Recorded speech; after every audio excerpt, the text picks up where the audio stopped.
Today we're going to read Nigel, Knit Boy. Knits are itchy, knits are scratchy, knits are scritchy. Knits are a nuisance, not for Nigel. Nigel was a boy who could never have enough knits. He wanted his hair crawling with them. Our tale begins on the morning that Nigel woke up to discover he had a knit living in his hair. Most of us would be appalled and immediately try to evict the knit. Not Nigel. He was delighted. The boy called this knit Mr. Henderson. Nigel didn't have a dog or a cat or a hamster, so he treated his knit like a pet. He made sure he never combed his hair. Knits hate combs. Soon, Nigel's hair was wild and frizzy, like a great big bush. A jungle paradise for knits. Nigel fed Mr. Henderson titbits of dandruff. Knits love dandruff, in the hope of training him up to do tricks, like leaping from one side of Nigel's head to the other. Soon afterwards, Nigel heard of another child at school who had knits. Her name was Tina Ting. Nigel wanted Tina's knits more than anything in the world.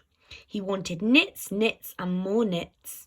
At break time, Nigel chased the poor girl round the playground.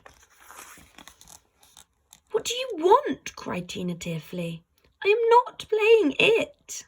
"I want your knits," replied the boy. "My knits? You're nuts," yelled the girl.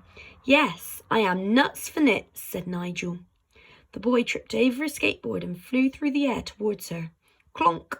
Their heads bashed, and in an instant, Tina's knits crawled over to Nigel's head and, a little dazed, the boy was none the less happy. Now Mr. Henderson had some company. The next day, Nigel heard of a boy in school who had knits, Colin Clont. Nigel wanted those knits so badly, so he chased Colin down the corridor and cornered him in the toilets. The trembling boy locked himself in a cubicle, but Nigel would not give up. He climbed over the top of the next cubicle and dangled upside down from the ceiling. Nigel's and Colin's heads knocked together. Bonk! Once again, the knit sprang across to Nigel's head. Even the school cat was not safe from Nigel's advances. When Nigel was told that Minky the cat also had knits, he pursued the poor creature across the football field. Once he had caught the cat, he sellotaped it to his head. It looked like a very unconvincing wig. Still, one by one, the cat's knits bounded onto Nigel's head. Soon Nigel had so many knits that even his knits had knits. He stopped counting them at 1,000,003. Now, you may be wondering why Nigel wanted a head full of knits. Please let me explain. Ever since he was a toddler, Nigel had spent his days reading comics. The boy was short for his age, if you don't count the wild bush of hair on top of his head, and he wanted to be strong and powerful like the characters in his comics. However, Nigel had a very normal upbringing. He'd not been lucky enough to have been bitten by a radioactive spider, or come from a Viking planet, or fallen down a well of bats. Besides, he found superheroes a bit boring. They were always doing good. The supervillains were so much more thrilling. Before long, naughty Nigel had a plan. One morning, as the boy was standing in the bathroom cleaning his teeth, he looked at himself in the mirror. His hair was now not so much a bush, more of a hedgerow. Nigel could not remember the last time he had either cut or combed it. Buzzing in and out of this hedgerow of hair were billions of knits, forming a dark cloud around him. The day had finally come. My knit-based superpower is ready. From this day on, the world will know me only as Knit Boy. Best of all, the name hadn't already been taken. So now that Nigel had all his knits, he went about getting a costume made. Fortunately, the boy's Auntie Pat was quite good at sewing and put together a supervillain costume for her nephew in no time. Nigel wore a cape fashioned from one of his mum's skirts, his dad's old Y-fronts, Wellington boots, the MB logo for Knit Boy sewn by Auntie Pat, his nana's tights. Nigel had his superpower. He had his name. His costume was on. He was Knit Boy. At once, he began his supervillainy. The next morning he strode into school, his cape flapping in the wind. First, Nigel vowed to get revenge on his geography teacher, Mr. Drunham. Nigel found geography boring and spent most of his lessons reading comic books. Mr. Drumham had given the boy detention after detention. Now Knitboy stood at the door to the classroom. Initially, there were hoots of laughter from the other children. What with his costume and shrubland of hair, the would-be supervillain did look quite a sight. Ha ha ha! However, the laughter turned to silent awe as Knitboy called out his first command. Knits, swarm! The billions of knits that were whirling round his head formed a black mass next to him. Nigel, what on earth do you think you're doing? Demanded Mr. Drumham. Knits, attack! Shouted the boy. They swarmed the geography teacher, nipping him all over with their tiny knit claws. Ah! Screamed Mr. Drumham as he raced out of the classroom. All his pupils pressed their faces up against the windows to watch their teacher. The man was trying desperately to fend off the knits. He was hopping and spinning and slapping himself as he sped across the playing field towards the school pond. Mr. Drumham then leaped in with a giant splosh. He finally had some relief from the knit nips, though now he was submerged in green water with a fat frog sitting on his head. Knitboy smiled to himself. This was going to be fun. Next, he marched across the playground to the dining hall. The dinner lady, Mrs. Droop, was something of a dragon. Boiled broccoli was her signature dish. Whatever you chose, even jam roly-poly and custard, Mrs. Droop would spoon heaps of her green, watery mush on top. Then she would stalk up and down the dining tables, twirling her ladle like a baton, threatening to rap the knuckles of anyone who didn't eat up every last mouthful. Nigel hated broccoli. If Superman feared kryptonite, Knitboy was terrified of broccoli. Now he was to have his revenge on the woman who had made him eat a mountain of it. Nigel, she purred as he strode in, why have you got your pants on over your trousers? Ha ha ha! Mrs. Droop's smile was wiped off his face as soon as Knitboy shouted out his next command. Knits, to the broccoli! I am not having your blasted head lice messing with my delicious broccoli, protested the dinner lady. Too late. The knits had swarmed into a whirling tornado. Mrs. Droop stood open-mouthed in shock as this twisting vortex spun over to her precious trays of broccoli. Then the tornado started firing the damp, limp vegetables straight at Mrs. Droop. Soggy flurret after soggy flurret splattered across the woman's face until Mrs. Droop was a damp, green, vegetable mess.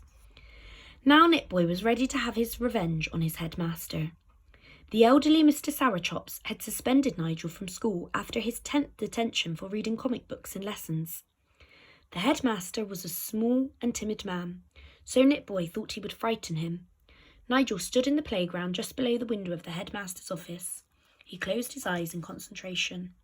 Knits, shape shift, he ordered. Slowly, the tiny insects swarmed together into the shape of a giant super knit. They were able to read their master's mind.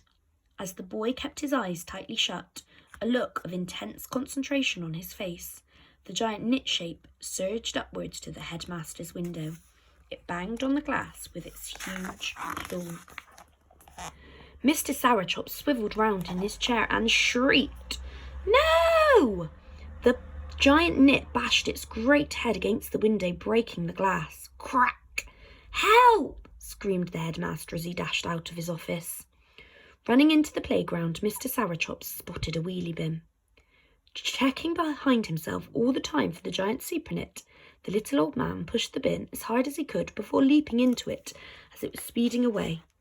Finally, Knitboy opened his eyes and watched in glee as his headmaster trundled across the playground in the bin. It bashed into a low wall. Clang! Sending the little old man flying through the air, straight into a tree trunk. Clunk! The knits swarmed back to their master's head as Nigel strode out of the school gates. There were plenty more supervillainy to be done. Not long after, Knitboy arrived in the market square, which was teeming with bargain hunters. Using his knits, Nigel spelled out the letters of a very rude word in the sky. The old lady was so shocked she fainted at the sight. Next, Knitboy turned his attention to the local toy shop.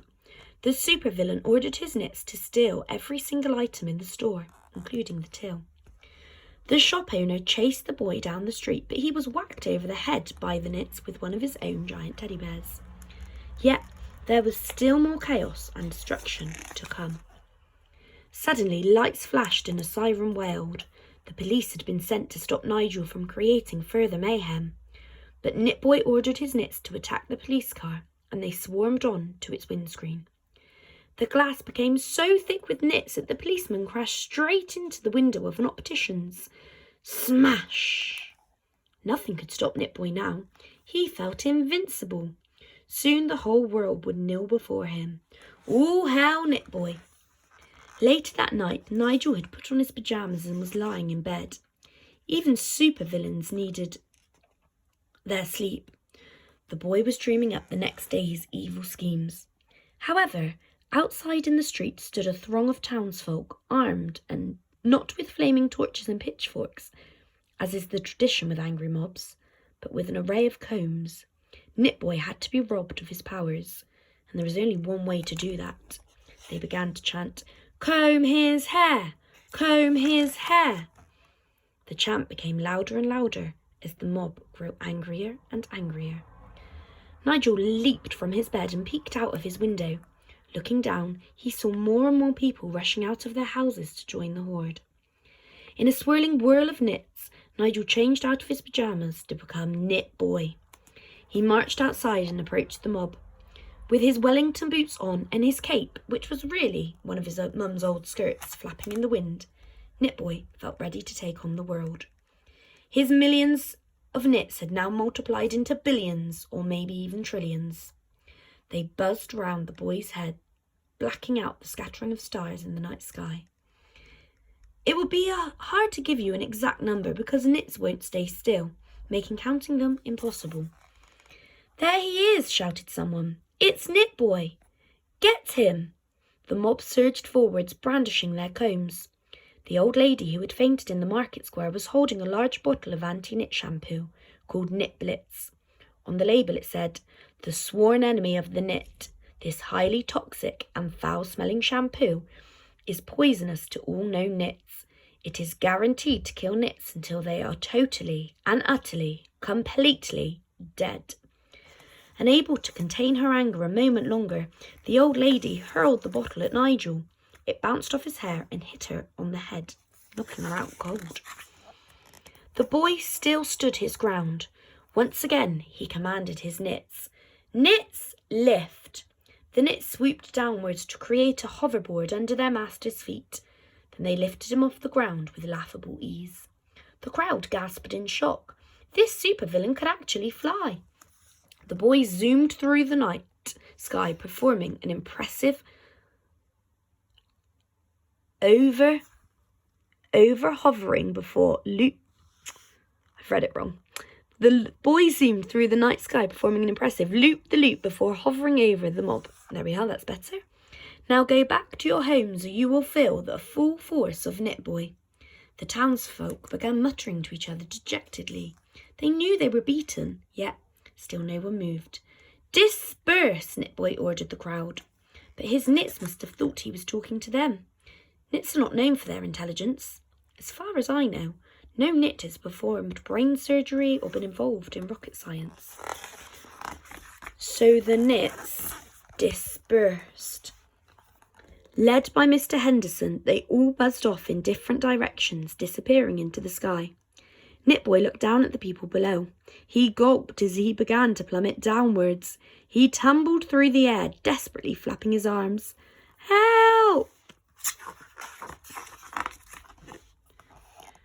The crowd surged out of the way, and Nigel landed headfirst on the pavement. Fortunately, such was the volume of hair on his head that he survived the fall without injury. "Grab him!" shouted someone. Nigel was carted off to the local hairdresser's, where his hair was washed with Nit Blitz shampoo, and he was given a very sensible short back and sides. All remaining nits or nit eggs were combed out of Nigel's hair, and he had to make a promise in front of the whole town. "I solemnly swear never ever to become Nitboy again." You might be surprised to learn that, even though he was one of the world's worst children, Nigel kept his promise. Nitboy was never seen again. However, Some time later, Nigel came up with another supervillain to be. From now on, he would be known as Veruca Boy, a supervillain who refused to wear a plastic sock at the swimming pool, thereby unleashing a plague of verrucas on the world. And the best part was that Nigel could reuse the cape that was really his mum's old skirt. Again, fortunately, the name had not already been taken.